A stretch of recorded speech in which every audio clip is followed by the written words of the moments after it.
con esposo. ¿A señor Sorullo? Había una vez en mi pueblo un matrimonio, rubio como la mantequilla. Yo puedo dar mi fe y mi testimonio, y en lo que digo no es ninguna mentira. Del matrimonio nacieron 9 hijos, 8 salieron rubiecitos. Yo lo vi, a mí nadie me lo dijo. El noveno resultó ser bien querido. El marido soportó por muchos años, pero a la larga el silencio le hizo daño y decidió confesar a su mujer. Así lo hizo y ahora ustedes van a ver. Oye, Sorullo, a todos los quiero igual. Oye, Sorullo, a todos los quiero igual.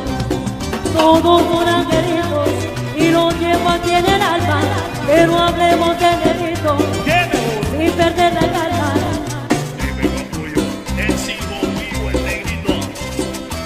El capullo es hijo mío el gordito. Y ella le contestó, y ella le contestó. Oye, Sorullo, el negrito es el único tuyo. Oh, yeah. Oye, Sorullo, el negrito es el único tuyo. ¡Hágalo, Sheila!